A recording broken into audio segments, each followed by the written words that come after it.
আলহামদুলিল্লাহ, শুকরিয়া আদায় করছি মহান রব্বে করিমের, রব্বুল জালালি ওয়াল ইকরামের, যিনি পরম দয়া করে মায়া করে আমাদেরকে আজকের এই পবিত্র জুমার দিনে দুনিয়াবী কাজের ব্যস্ততা থেকে মুক্ত করে, অপবিত্রতা থেকে মুক্ত করে, পুত পবিত্র হয়ে পৃথিবীর সর্বশ্রেষ্ঠ স্থান, সব থেকে পবিত্রতম স্থান, মহান রবের সাথে কথা বলার স্থান, মসজিদে আসার বসার সুযোগ করে দিয়েছেন।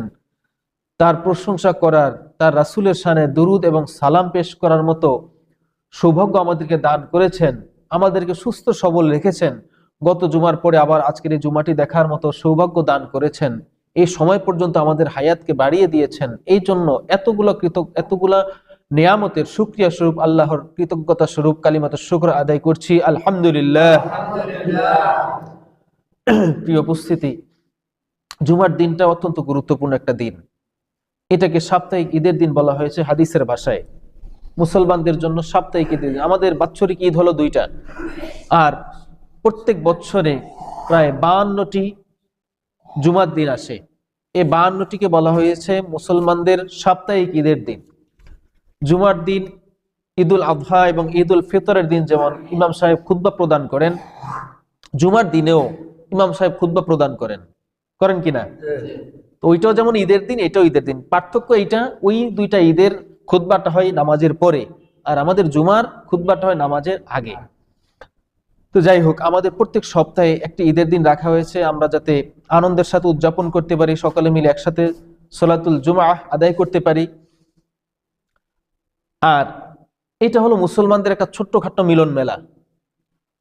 নামাজি বেনামাজি, আমরা তো নামাজি আলহামদুলিল্লাহ সবাই, আবার অনেকে আছে ঠিক মতো নামাজ আদায় করে না, তারাও জুমার দিন আসেন আলহামদুলিল্লাহ। তো যার ফলে সকলের মধ্যে একটা মিলন মেলা হয়। ঈদের দিনটা ছুটির দিন রাখা হয়েছে সরকারিভাবে, যাতে মানুষ জুমার থেকে বঞ্চিত না হয়। জুমার যে মর্যাদা, জুমার খুতবার যে মর্যাদা, এই মর্যাদা, এই সৌভাগ্য থেকে যেন মানুষ বঞ্চিত না হয়, এই জন্য সরকারিভাবেই ছুটি দেওয়া হয়েছে শুক্রবার দিন। যাই হোক, আল্লাহ রাব্বুল আলামিন আমাদেরকে জুমার নামাজের জন্য এখানে একত্রিত হওয়ার সৌভাগ্য দান করেছেন, এই জন্য তার কালিমাতুশ শুকর আদায় করে নিচ্ছি আবার আলহামদুলিল্লাহ। জুমার দিনটা আরেকটা কারণে গুরুত্বপূর্ণ, কারণ এই দিন প্রত্যেকটা মসজিদেই এক একটা মাহফিল হয়, ওয়াজ মাহফিল। মাহফিল মানে কি? অনুষ্ঠান। হাফলা শব্দ থেকে আরবিতে হাফলাতুন মানে অনুষ্ঠান, সেখান থেকে মাহফিল, অনুষ্ঠান হয়। তো এই যে মাহফিল হয়, মাহফিলে খতিব যারা থাকেন তারা আলোচনা পেশ করেন, কুরআন এবং সুন্নাহের ভিত্তিতে মানুষকে দিক নির্দেশনামূলক আলোচনা করেন। তো এই আলোচনাটা কি আমাদের জন্য অপ্রয়োজনীয় নাকি প্রয়োজনীয়? জরুরত আছে না? এটা তো আমাদের কাজ না, এটা তো শুধু আমাদের কাজ না, এটা কিন্তু আল্লাহর হাবিব সাল্লাল্লাহু আলাইহি ওয়াসাল্লামও করে গেছেন। তার পরবর্তীতে যারা মুসলিম উম্মাহের নেতা ছিল তারাও করে গেছেন। তো সেই ধারাবাহিকতায় আমরাও এটা করি, আমাদের জন্য করতে হবে। এই যে দিক নির্দেশনামূলক আলোচনাগুলা, এগুলাতে যারা আগে আসেন না তারা তো বঞ্চিত হন, নাকি পরে এসে শোনেন? পরে এসে শোনার সুযোগ আছে? নাই। আর এখন অনেকে ইউটিউব ফেসবুকে ওয়াজ শোনে, এই জন্য মনে করো ওয়াজের আর দরকার কি? ওইটাতে শুনা যে তাসির হয়, সরাসরি আসলে তাসির আছে না নাই? আছে না? অবশ্যই আছে। এবং মসজিদে পুত পবিত্র হয়ে, কোনো কাজ কাম থাকে না, একদম ফ্রেশ হয়ে, মোটামুটি পরিষ্কার পরিচ্ছন্ন হয়ে আয়সা, একদম কোনো টেনশন থাকে না, সবকিছু থেকে মুক্ত হয়ে পুত পবিত্র হয়ে শোনা, আর ওইখানে কাজ করতে করতে ওয়াজ শোনা, দুটার মধ্যে পার্থক্য আছে না? ওইটার মধ্যে কোনো গুরুত্ব থাকে না। ওয়াজ চলছে তো চলছে, আমার কাজ আমি করছি, ওয়াজ চলছে তো চলছে, আমি ঘুমায় রইছি, এটার মধ্যে কোনো তাসির তেমন একটা আসে না। শুনেন, এটা ভালো। কিন্তু সরাসরি যে মানুষ শুক্রবার দিন কোনো কাজ কাম নাই, কাজের ব্যস্ততা নাই, একদম গোসল টোসল করে পরিষ্কার পরিচ্ছন্ন হয়ে, মনটা প্রশান্ত থাকে, শরীরটা সতেজ থাকে, একদম পরিষ্কার পরিচ্ছন্ন হয়ে আতর টাতর মেখে, সুগন্ধি মেখে মসজিদে আইসা বসে, সুন্দর একটা পরিবেশ, সুন্দর একটা মন নিয়ে, এই সময়ের কথাটা মানুষ যতটুকু গ্রহণ করবে আপনার অন্তর, অন্য সময় এটা গ্রহণ করবে না। আপনার কাজকর্ম থাকবে, পরিবারের টেনশন থাকবে। এখন সবাই মোটামুটি টেনশন মুক্ত, যে আধা ঘন্টার জন্য আসছি এখানে, 1 ঘন্টা বা আধা ঘন্টা এই সময়টা এখানে থাকবো, নামাজ আদায় করে ইমামের সাথে এরপরে বাড়ি যাবো ইনশাআল্লাহ, এই নিয়ত করেই আসছেন। তার মানে এখানে শোনার একটা, ওয়াজ শোনার একটা মন আছে, ওয়াজ শোনার একটা প্রিপারেশন আছে। তো যাই হোক, যারা এটাতে দেরি করে আসেন, শুধু 2 রাকাত ফরজ করে কোনো রকম চলে যান, আগের সুন্নত পরের সুন্নত আর দরকার নাই, এনাদের আসলে এই নামাজের দ্বারা কি উপকার হয় জানি না। আল্লাহ রাব্বুল আলামিন তাদেরকে সহিহ বুঝ দান করুন, সকলে বলি আমিন। আমরা প্রত্যেক জুমাই আমি চেষ্টা করি বিষয়ভিত্তিক আলোচনা করা, বিশেষ করে সমকালীন সময়ে যে এখন বর্তমান বিশ্বে কোন ওয়াজটা দরকার, বর্তমান আমাদের সমাজের প্রেক্ষাপটে কোন আলোচনাটা দরকার, সেই বিষয়ভিত্তিক আলোচনা করি। এর মধ্যে কিছু আলোচনা দেখা যায় রিপিট হয়, আবার কিছু আলোচনা দেখা যায় নতুন নতুন হয়। আজকে যে বিষয়টি আলোচনা করব সেই বিষয়টা হলো কুরআন এবং সুন্নাহের আলোকে মুমিনের বৈশিষ্ট্য। একজন মুমিনের কি কি বৈশিষ্ট্য থাকা উচিত, কি কি বৈশিষ্ট্য থাকা আবশ্যক, একজন মুমিনের চরিত্র আখলাক কেমন হওয়া উচিত। এর আগেও সংক্ষেপে আলোচনা করছিলাম, আজকেও সংক্ষেপে আলোচনা করব, তবে মনে হয় না আজকের জুমা শেষ করতে পারবো ইনশাআল্লাহ। ধারাবাহিকভাবে কয়েক জুমা লাগবে ইনশাআল্লাহ। আর এর মাঝখানে যদি অন্য কোনো আলোচনার প্রয়োজন হয় তাহলে অন্য সাবজেক্ট নিয়ে আলোচনা করবো, আর না হলে এই আলোচনাই চালিয়ে যাবো ইনশাআল্লাহ। আউযু বিল্লাহি মিনাশ শাইতানির রাজিম, বিসমিল্লাহির রহমানির রহিম। সূরা হুজরাতের 15 নম্বর আয়াতে আল্লাহ তাআলা বলেছেন, আউযু বিল্লাহি মিনাশ শাইতানির রাজিম, বিসমিল্লাহির রহমানির রহিম। ইন্নামাল মুমিনুনা আল্লাযীনা আমানু বিল্লাহি ওয়া রাসূলিহি সুম্মা লাম ইয়ারতাবু। আল্লাহ তাআলা এই আয়াতে বলেছেন মুমিনদের পরিচয় দিয়ে, মুমিনদের পরিচয় দিয়েছেন যে মুমিন কারা। আল্লাহ বলেন ইন্নামাল মুমিনুন, মুমিন কেবল তারাই, আল্লাযীনা আমানু বিল্লাহি ওয়া রাসূলিহি, যারা আল্লাহর প্রতি ঈমান এনেছে এবং রাসূলের প্রতি, তার রাসূলের প্রতি ঈমান এনেছে। আর কি করেছে? সুম্মা লাম ইয়ারতাবু, আর এরপরে সন্দেহ পোষণ করে নাই। আল্লাহকে বিশ্বাস করেছে এক বলে, তার রাসূলকেও নবী বলে স্বীকার করেছে, তিনি আল্লাহর পক্ষ থেকে প্রেরিত রাসূল। এই স্বীকার করার পরে, ঈমান আনার পরে লাম ইয়ারতাবু, এরপরে আর সন্দেহ পোষণ করে নাই। কখনোই তার মনে প্রশ্ন জাগে নাই যে রাসূল হইতেও পারেন, নাও হইতে পারেন, আল্লাহ থাকতেও পারেন, নাও থাকতে পারেন। এই বিশ্বাস কিছু মানুষ এরকম চিন্তা ভাবনা করে আল্লাহকে নিয়ে গবেষণা করে, আল্লাহর অস্তিত্ব নিয়ে গবেষণা করতে গিয়ে নাস্তিক হয়ে গেছে। কারণ তার আকলে কুলায় না, তার আকল দিয়ে যতটুকু যায় সে এতটুকুর মধ্যে আল্লাহকে সরাসরি পায় না, যার ফলে সে অনেকে নাস্তিক হয়ে গেছে। আর যাদেরকে আল্লাহ কবুল করেছেন তারা, তাদের ঈমান আরো শক্তিশালী হয়েছে আল্লাহকে নিয়ে চিন্তা করে। তো আল্লাহ বলেছেন যে ঈমানদার হচ্ছে, মুমিন হচ্ছে তারাই যারা আল্লাহ এবং তার রাসূলের প্রতি ঈমান আনার পরে আর কখনোই তার মনে সন্দেহ জাগে নাই, কখনোই আল্লাহ এবং তার রাসূলকে নিয়ে প্রশ্ন আসে নাই, মনে চিন্তার সন্দেহের উদ্রেক হয় নাই। আমরা রাসূল সাল্লাল্লাহু আলাইহি ওয়াসাল্লামের ইন্তেকালের পর অনেক মুসলমান মুমিন যারা কেবল নতুন ঈমান এনেছে, কিন্তু রাসূল ইন্তেকালের পর আর রাসূলের সান্নিধ্য পায় নাই, এরা ইসলামকে পরিপূর্ণভাবে বুঝতে পারে নাই, যার ফলে তারা মনে করেছিল যে রাসূল ইন্তেকাল হয়ে গেছে মানে ইসলামও শেষ হয়ে গেছে। নাউযুবিল্লাহ। আল্লাহ তাআলা বলেছেন ইউরিদুনা লিইউতফিউ নূরাল্লাহি বিআফওয়াহিহিম। আল্লাহ বলেন যে তারা, মুশরিকরা, কাফিররা চায় মুখের ফু দিয়ে আমার নূরকে নিভাইয়ে দিতে চায়। ইউরিদুনা, তারা চায়, লিইউতফিউ নূরাল্লাহ, আল্লাহর যে নূর মানে ইসলাম, যে ইসলাম আছে, ইসলামকে আল্লাহ বলছেন আমার নূর। ইসলামটা একটা নূর। ইসলাম কি নূর? এটা আল্লাহর নূর। কার নূর? আমরা বলতেছি না, এটা বলছেন আল্লাহ। যে ইউরিদুনা লিইউতফিউ নূরাল্লাহ, তারা চায় মুখের ফুৎকার দিয়ে আল্লাহর নূরটাকে নিভাইয়ে দিতে, অন্ধকার করে দিতে চায়। আল্লাহু মুতিম্মু নূরিহি, আল্লাহ বলছেন আল্লাহ তো এটা পরিপূর্ণ করেই ছাড়বেন। তার যে ইসলাম, এই ইসলামটাকে পরিপূর্ণ করেই ছাড়বেন। আর তারা যদি এটা অপছন্দ করে তবু আল্লাহ এটাকে পরিপূর্ণ করবেন। আল্লাহর হাবিব সাল্লাল্লাহু আলাইহি ওয়াসাল্লামকে দিয়ে আল্লাহ ইসলামকে পরিপূর্ণ করে দিলেন। শেষ দিকে রাসূলের নবুয়তির যখন শেষ দিক, তিনি বললেন, ঘোষণা দিলেন আল্লাহ তাআলা, আল ইয়াউমা আকমালতু লাকুম দীনাকুম, আজ আমি তোমাদের জন্য দ্বীনকে পরিপূর্ণ করে দিলাম। সুবহানাল্লাহ।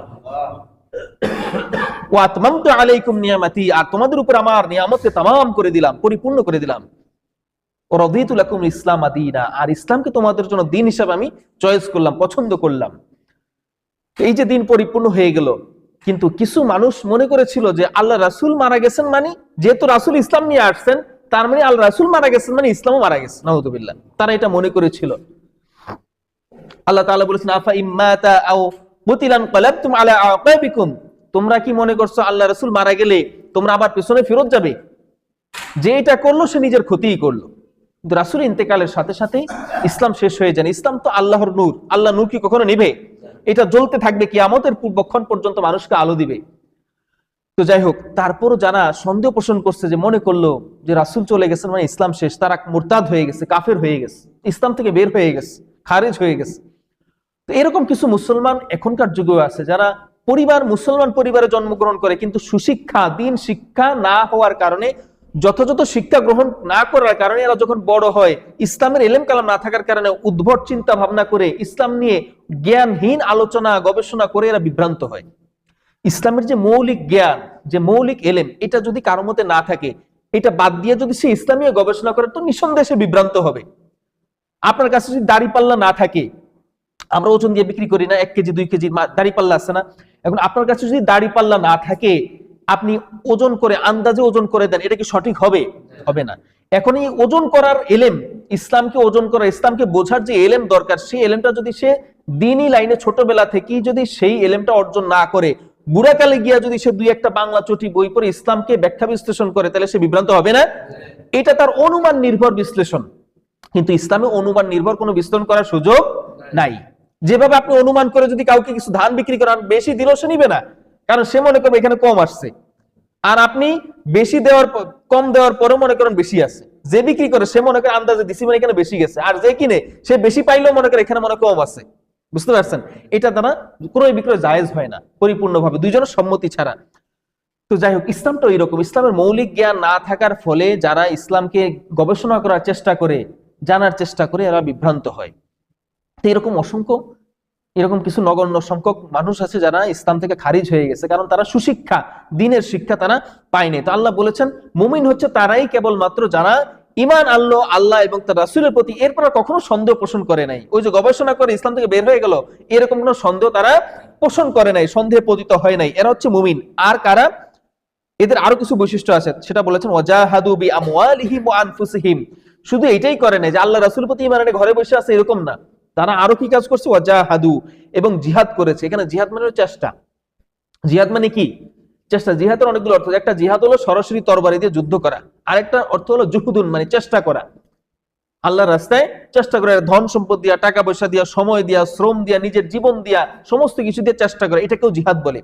আল্লাহ বলেছেন ওয়াজাহাদু বিআমওয়ালিহিম, তাদের সম্পদ দিয়ে, টাকা পয়সা যা আছে এগুলা দিয়ে আল্লাহর রাস্তায় চেষ্টা করে, ওয়া আনফুসিহিম, এবং নিজেদের শরীর, নিজেদের জীবন দিয়ে আল্লাহর রাস্তায় চেষ্টা করে। এরা হচ্ছে মুমিন ফি সাবিলিল্লাহ, উলাইকা হুমুস সাদিকুন। আর এরাই হচ্ছে সত্যবাদী। যারা এই কাজগুলো করে এরাই হচ্ছে কি?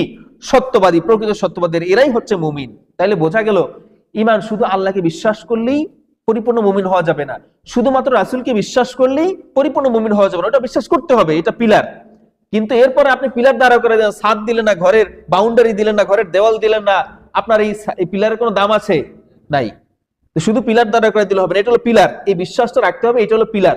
আর এরপরে যে কাজকর্মগুলো আছে, নামাজ পড়া, রোজা রাখা, হজ ফরজ হলে হজ করা, যাকাত ফরজ হলে যাকাত দেয়া, এই যে সমস্ত কিছু কর্মকাণ্ডগুলো করা, পিতামাতার সেবা শুশ্রূষা করা, সন্তানকে দিন শিক্ষা দেওয়া, হ্যাঁ, তারপরে নিজের যে প্রতিবেশীর যে হক আছে এগুলো আদায় করা, ওয়ারিসের যে হক আছে এগুলো আদায় করা, এই যে যেই কাজগুলো আল্লাহ ফরজ করছেন, এই সমস্ত কাজগুলো করা, এটা হচ্ছে এই যে পিলারের চারদিকের দেওয়াল স্বরূপ। আপনি যদি দেওয়াল না দেন, আপনার পিলারের কোনো মূল্য নাই, পিলারও যে কোনো সময় ভেঙে পড়তে পারে। বুঝতে পারছেন? তো শুধুমাত্র আল্লাহর প্রতি এবং তার রাসূলের প্রতি ঈমান আনলে হবে না, ঈমান আনার পরে এই কাজগুলো করতে হবে। টাকা পয়সা, ধন সম্পদ দিয়ে আল্লাহর রাস্তায় চেষ্টা করতে হবে। এরপরে আল্লাহ তাআলা সূরা আনফালের 2য় আয়াতে বলেছেন ইন্নামাল মুমিনুনা আল্লাযীনা ইযা যুকিরাল্লাহু ওয়াজিলাত কুলুবুহুম ওয়া ইযা তুলিয়াত আলাইহিম আয়াতুহু যাদাতহুম ঈমানাও ওয়া আলা রাব্বিহিম ইয়াতাওয়াক্কালুন। মুমিন কেবলমাত্র তারাই আল্লাযীনা ইযা যুকিরাল্লাহ, যখন তাদের সামনে আল্লাহর নাম পেশ করা হয়, আল্লাহর নাম উচ্চারণ করা হয়, ওয়াজিলাত কুলুবুহুম, তাদের অন্তরটা ভয়ে পরিপূর্ণ হয়ে যায়। আল্লাহর নাম যখন উচ্চারিত হয়, দুনিয়াতে পাপী না কোন মানুষ, আমরা এখন বিষয়টা হলো আমরা কি আল্লাহকে শুধু ভয়ই করব? মানে আল্লাহ কি কোনো ভয়ঙ্কর কিছু? না, আল্লাহ ভয়ঙ্কর কিছু না, কিন্তু আমরা যেহেতু অপরাধ করছি, অপরাধী, এই জন্য আমরা ভয় করি। যে পুলিশ এখান দিয়ে আসে যায়, আমরা কি কেউ ভয় পাই? তাদেরকে ভয় পাই, তার আইনের লোক, আইন জারি করবে। কিন্তু যে চোর, যে ডাকাত, সে দেখলেই মনে করবে চোরে মনে পুলিশ পুলিশ আমরা কেন বলি? কারণ চোর যে, সে খালি পুলিশ পুলিশ, মানে যারে দেখে এরই পুলিশ মনে করে। মানে পুলিশ তো অনেক সময় কি সিভিল ড্রেসে আসে, চেনা যায় না, তো যারই দেখে এরই মনে করে পুলিশ। অপরিচিত কাউরে দেখলে কি মনে করে? এটা মনে হয় পুলিশ, তার মনে খালি পুলিশ পুলিশ চলতে থাকে, ভয় পায়, সে অপরাধী, এই জন্য ভয় পায়। যেহেতু আমরা নিরপরাধ, আমরা কোনো অপরাধের সাথে জড়িত না, এই জন্য আমরা পুলিশ প্রশাসনের লোক দেখলে ভয় পাই না। তো আমরা আল্লাহকে কেন ভয় পাবো? কারণ দুনিয়াতে এমন কোন মুসলমান নাই যে অপরাধের সাথে জড়িত না। প্রতিনিয়ত আমরা আল্লাহর কোনো না কোনো হুকুম আহকাম লঙ্ঘন করছি, মুখে, হাতে, কাজে, কর্মে, যে কোনো অবস্থায় আল্লাহর হুকুম লঙ্ঘন করতেছে। পৃথিবীতে নবী রাসূল ছাড়া প্রত্যেকটা মানুষ, প্রত্যেকটা মুসলমানই পাপী। এই যে আমরা পাপ করি, এই জন্য আমাদের সামনে যখনই আল্লাহর নাম উচ্চারিত হবে, তখন আল্লাহ বলেছেন মুমিন হচ্ছে তারাই, যখনই আল্লাহর নাম তাদের সামনে উচ্চারিত হবে, তখন তারা ভয়ে প্রকম্পিত হবে, তাদের অন্তরটা ভয়ে ভীত হয়ে যাবে আল্লাহর প্রতি।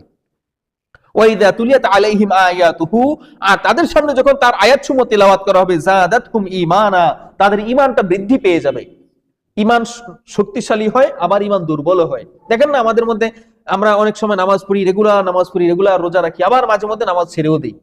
যখন ছেড়ে দিই মানে কি আমাদের ইমান দুর্বল হয়ে গেছে, আমাদেরকে শয়তানে পাইয়া বসছে। আবার যখন নামাজ রেগুলার করি বুঝতে পারি ইমানটা শক্ত হয়েছে।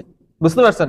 তো যখন আল্লাহ বলছেন যে ইমানদার হচ্ছে তারাই যাদের সামনে আল্লাহর আয়াত তেলাওয়াত করা হলে তাদের ইমানটা বৃদ্ধি পায়। একটা বুখারী শরীফের হাদিসে আসছে, একবার 3 ব্যক্তি রাস্তায় যাচ্ছিল, পাহাড়ি এলাকায় ভ্রমণ করছিল। এই অবস্থা হঠাৎ বৃষ্টি শুরু হওয়ার কারণে এই 3 ব্যক্তি গিয়ে একটা গুহার মধ্যে ঢুকলো। গুহা পর্যন্ত পাহাড়ের চূড়ার মধ্যে, পাহাড়ের মধ্যে যে গর্তগুলো থাকে, বড় বড় গর্ত, আগেকার যে বনি ইসরাইল সহ পৃথিবীতে যারা ছিল শক্তিশালী, আপনার ইরাম জাতি, সামুদ জাতি, আদ জাতি, এরা কিন্তু পাহাড় কেটে ঘর করে ওইখানে বসবাস করতো। আমাদের মতো দেওয়াল টাওয়াল উঠে ঘর করতো না, পাহাড় কেটে পাহাড়ের মধ্যে বাসা করতো, ওইখানে বসবাস করতো। আর পাহাড়ের মাটি যে কি শক্ত, যারা দেখছেন তারাই বুঝেন, এগুলা হাতে কোদালে কাটা সম্ভব না। তো যাই হোক, 3 ব্যক্তি এমন হাঁটতেছিল পাহাড়ি এলাকায়। হঠাৎ বৃষ্টি শুরু হওয়ার কারণে তারা গিয়ে একটা গর্তের মধ্যে ঢুকলো, পাহাড়ের একটা গুহার মধ্যে ঢুকলো। ঢোকার পরে বৃষ্টির কারণে কিন্তু পাহাড় ধস হয়। যারা বিভিন্ন সময় পাহাড়ি এলাকা যায়, পাহাড়ি এলাকায় কিন্তু বর্ষার সময় যাইতেই মজা। ওই সময় গেলে ঝর্ণার পানিগুলো দেখা যায় সুন্দর, ফোয়ারা থাকে, পরিষ্কার পরিচ্ছন্ন থাকে। কিন্তু রিস্ক আছে। এই বর্ষার সময়ে পাহাড়ি এলাকায় কিন্তু প্রায় পাহাড় ধস হয়, রাস্তা বন্ধ হয়ে যায়, এরপর রাস্তায় চলাচলকারী গাড়ির উপরে পাহাড় ধসে মানুষ মারা যায়। এরকম অহরহ ঘটনা ঘটে, প্রতি বছরই 2-4 জন 5-10 জন মারা যায়। তো ওনারা যখন গর্তের মধ্যে, গুহার মধ্যে ঢুকলো, 3 জন ব্যক্তি, 3 বন্ধু, ওই বৃষ্টির কারণে পাহাড়ের একটা বিশাল বড় পাথর এসে পাহাড়ের মুখটা বন্ধ হয়ে গেছে। এখন 3 জন তো অসহায় হয়ে পড়ছে। ওই মুহূর্তে তারা যে পাহাড়ের মধ্যে আছে দুনিয়ার কেউ জানে না আল্লাহ ছাড়া, আর তাদেরও ওই পাহাড়ের মধ্যে থেকে পাথর, অত বড় একটা পাথর সরাইয়া বের হওয়ার মতো শক্তি সামর্থ্য তাদের নাই। সুতরাং দুনিয়ার সাথে তাদের যোগাযোগ ছিন্ন। এখন এই অবস্থায় তাদের সহায় কে আছে? আল্লাহ, একমাত্র আল্লাহ। আমরা যখন সমাজে থাকি, বিপদে পড়লে আশেপাশের মানুষ, ভাই ব্রাদার, আত্মীয় স্বজন আসে, এরা সহায় হিসেবে আল্লাহ পাঠান আছেন। কিন্তু ওই গুহায় একমাত্র 3 জন ছাড়া আর কেউ নাই। তাহলে তাদের সহায় কে হইতে পারে? একমাত্র আল্লাহ ছাড়া তাদের কোনো সহায় নাই। এখন তারা কি করবে? তারা আল্লাহর কাছে কান্নাকাটি শুরু করছে, পাথর তো সরছে না। এখন তারা বলতেছে, ভাই চলো আমরা কিছু নেক আমল, আমাদের জীবনে আমরা বদ আমল অনেক করেছি, কিন্তু নেক আমলও তো কম করি নাই। কিছু না কিছু নেক আমল তো আমরা করেছি, আমাদের সবার জীবনই আছে, কিছু না কিছু নেক আমল করেছি আমরা। কিছু কিছু নেক আমল আছে সবাই জানে, সবাই দেখছে। আমরা যে নামাজ পড়তে আসি সবাই দেখছে না, আশেপাশের মানুষ, বাড়ি ঘরে সবাই জানে। কিন্তু কিছু নেক আমল আছে যেগুলা দুনিয়ার কেউ জানে না। এই নেক আমলগুলো একদম মুখলিস, একদম খালিস নেক আমল, এগুলো আল্লাহ কবুল করে ফেলেন নিঃসন্দেহে। যেগুলো মানুষকে দেখানোর কোনো উদ্দেশ্য থাকে না, এটা একান্ত আল্লাহ আমি জানি। এরকম কিছু নেক আমল আমাদের প্রত্যেকের জীবনে 2-4টা থাকে। তো 3 জন ব্যক্তি বলতেছে, ভাই চলো আমরা আল্লাহর কাছে আমাদের কোনো নেক আমলের ওসিলা দিয়ে আল্লাহর কাছে ক্ষমা চাই, আল্লাহ যেন এটা সরাইয়া দেন। তো তাদের মধ্যে একজন ব্যক্তি বলতেছে আল্লাহর কাছে, আল্লাহ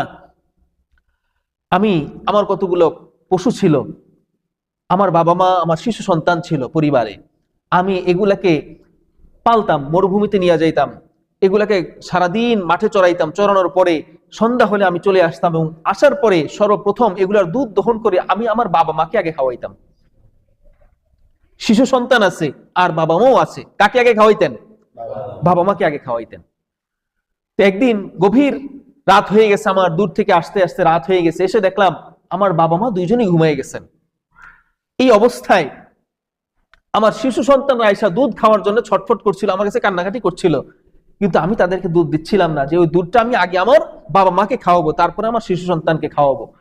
তো যখন তারা আমার পায়ের কাছে লুটুপুটি খাচ্ছিল, কান্নাকাটি করছিল, আমি তাদেরকে দুধ পান করতে দেই নাই, যে আগে আমার বাবা মাকে পান করাবো। তারা যেহেতু ঘুমিয়ে গেছে, আমি তাদের শিওরে দাঁড়িয়েছিলাম, তাদের মাথার কাছে দুধ হাতে নিয়ে দাঁড়িয়েছিলাম। সর্বশেষ যখন ফজর হলো, সকাল হলো, দিন জাগলো, এরপর তাদেরকে দুধ পান করালাম, এরপর আমার সন্তানকে দুধ পান করালাম।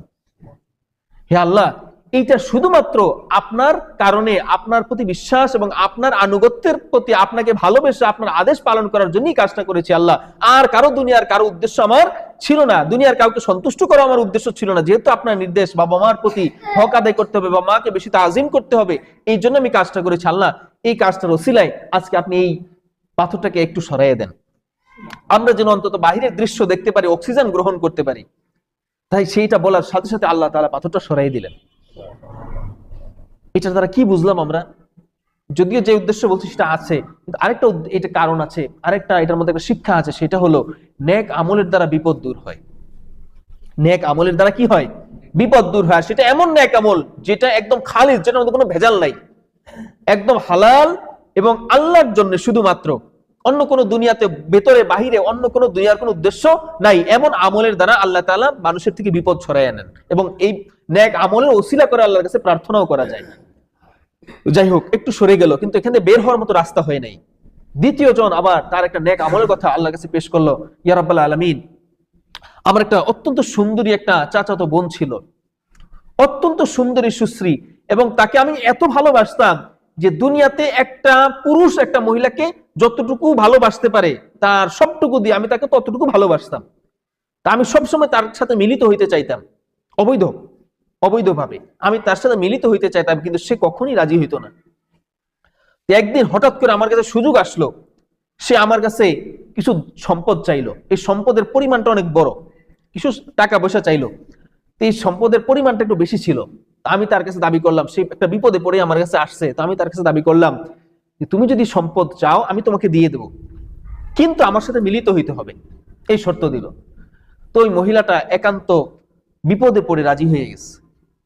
তো লোকটা বলতেছে, আল্লাহ, আমি যখন তার সাথে মিলিত হইতে যাব, যখন তার কাছে বসলাম, তার পাশে বসলাম, সে বিছানায় শুইল, ঠিক এই মুহূর্তে সে বলল, হে ইয়া আব্দাল্লাহ ইত্তাকিল্লাহ, হে আল্লাহর বান্দা, তুমি আল্লাহকে ভয় করো, আল্লাহকে ভয় করে আমাকে অপবিত্র করো না তুমি। সাথে সাথে আমি সেখান থেকে বের হয়ে আসলাম। আল্লাহ, সেদিন ওইখানে আর কেউ ছিল না, আমি যদি তার সাথে ব্যভিচার করতাম, দুনিয়ার কোনো মানুষ, জন্তু, জানোয়ার কেউ দেখতো না, আমি আর সে ছাড়া কেউ জানতো না আমার এই পাপের কথা, কিন্তু আমি সেই পাপ থেকে বিরত ছিলাম শুধুমাত্র কার জন্য? আল্লাহর জন্য। আল্লাহ ছাড়া কেউ সেখানে তাকে দেখছে না, তার মানে এই পাপ থেকে আমি বিরত রয়েছি আল্লাহ কেবলমাত্র আপনার ভয়ে। আল্লাহ, সেই নেক আমলটার ওছিলায় আজকে আমাদের এখান থেকে পাথরটাকে একটু সরাইয়া দেন। পাথরটা আর একটু সরে গেল, আলহামদুলিল্লাহ, আর একটু সরে গেল। সরে যাওয়ার পরে এখনো বের হওয়ার রাস্তাটা তাদের ক্লিয়ার হয় নাই। সর্বশেষ তৃতীয় জন আল্লাহর কাছে প্রার্থনা করলো, আল্লাহ, আমার কাছে আমি একবার দিন মজুর নিয়েছিলাম, কিছু সম্পদের বিনিময়ে যে এত টাকা তোমাকে দেব চুক্তি ভিত্তিক, তুমি আমার এতটুকু কাজ করে দিবা। সে কাজটুকু করে দিল আমাকে। করে দেওয়ার পরে সন্ধ্যাবেলা যখন আমি তার এই টাকা পরিশোধ করতে যাব, তখন সে এই টাকা গ্রহণ করতে চাইল না, সে আরো বেশি দাবি করলো যে এই টাকায় হবে না, আমি যে কাজ করেছি আরো বেশি লাগবে। কিছু আছে না লোকজন, মিস্ত্রি যারা কাজ করেন, এরা অনেক সময় একটু বেশি দাবি করে, কষ্ট বেশি, তার একটু বেশি টাকা দেন। তো উনি যেহেতু চুক্তি আমার সাথে ওইটা ছিল, আমি তাকে ওইটাই সেধেছিলাম, কিন্তু সে সেটা গ্রহণ করে নাই। পরবর্তী সে চলে গেল ওই টাকা পয়সা রেখে। ওই টাকাটাকে আমি কাজে লাগাইলাম, ওইটা দিয়ে ব্যবসা বাণিজ্য শুরু করলাম, পশু পাখি লালন পালন শুরু করলাম, ক্ষেত খামার শুরু করলাম, মানে সামান্য দিয়ে শুরু করছি, করতে করতে বিশাল ক্ষেতের মালিক হয়ে গেলাম ওই টাকা দিয়ে, এবং সেটা দিয়ে কিছু পশু পাখি ক্রয় করলাম, একজন রাখালও রাখলাম ওই প্রাণীগুলা পালন করার জন্য। হঠাৎ বহু বছর পরে একদিন ওই লোকটা আমার কাছে আসলো, এসে বলতেছে, হে আল্লাহর বান্দা, আল্লাহকে ভয় করো, আল্লাহকে যদি তুমি বিশ্বাস করে থাকো তাইলে আমার সে পাওনা সম্পদটা ফেরত দাও।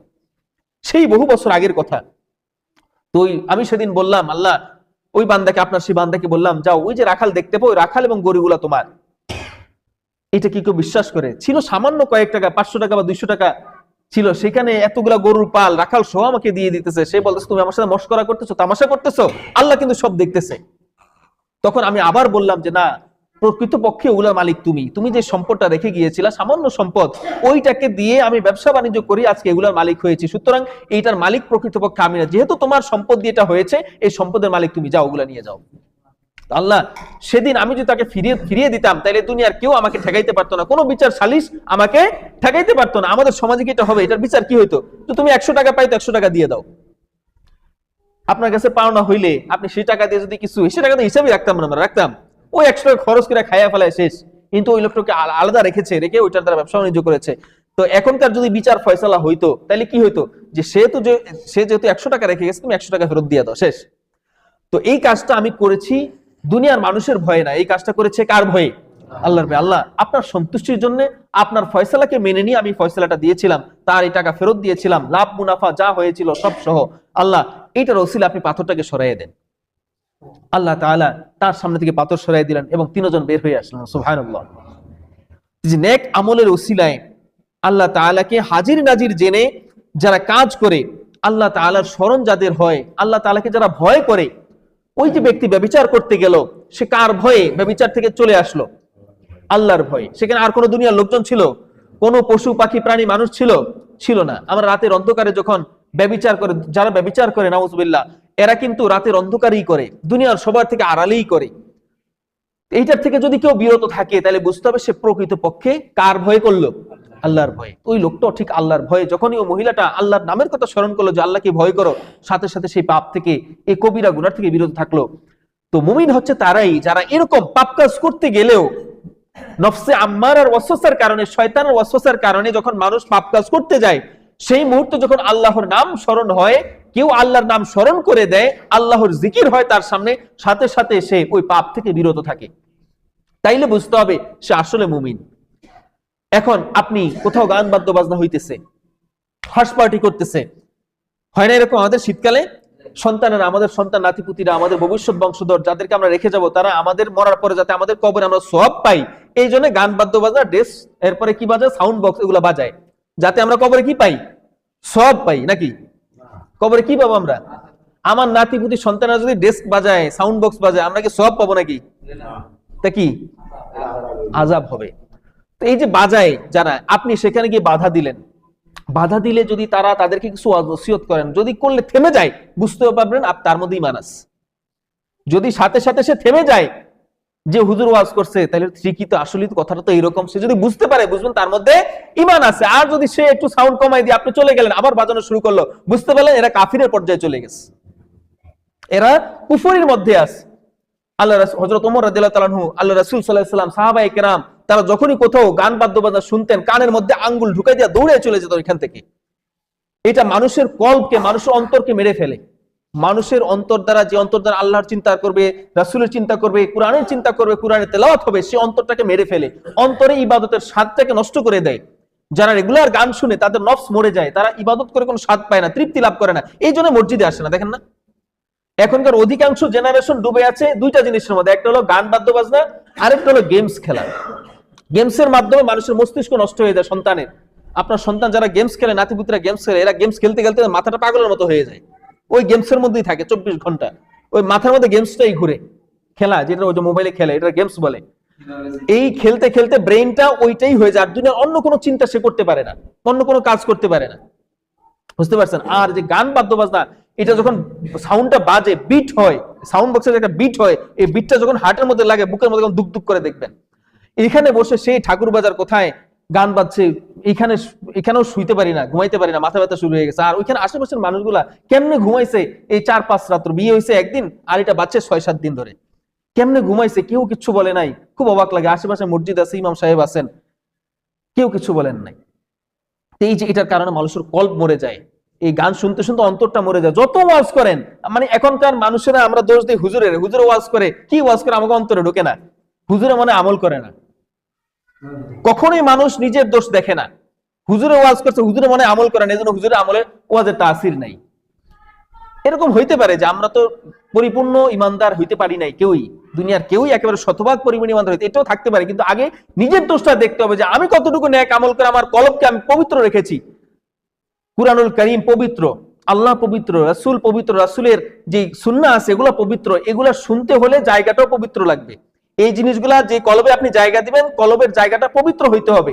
আপনার অপবিত্র জায়গায় পবিত্র জিনিস কখনো গ্রহণ করা যাবে না। সুতরাং আপনার কলবটা অপবিত্র হয়েছে গান শুনে, বাদ্য বাজনা শুনে, গান গেয়ে, অশ্লীল কথা বলে, মিথ্যা বলে, চগলখুরি করতে করতে, হারাম খাইতে খাইতে কলবটা অন্ধকার হয়ে গেছে, যার ফলে আপনার ওই ওয়াজ, নসিহত, তাজকির যত কিছু আছে এগুলো আপনার কলব গ্রহণ করতে পারে না। সুতরাং এটার একটা উপায় হলো আমাদের বেশি বেশি জিকির করা। কি করতে হবে? বেশি বেশি আল্লাহর জিকির করতে হবে। লা ইলাহা ইল্লাল্লাহ, লা ইলাহা ইল্লাল্লাহ, সুবহানাল্লাহ, আলহামদুলিল্লাহ, ওয়া লা ইলাহা ইল্লাল্লাহু, আল্লাহু আকবার। অসংখ্য জিকির আছে, প্রত্যেকটা জিকির আমরা যখন কাজে থাকবো, ব্যস্ত থাকবো, যে কোনো মুহূর্তে, এটা করতে কোনো নির্দিষ্ট সময় নাই, জিকির করবেন, আল্লাহ অন্তরকে পবিত্র করে দিবেন।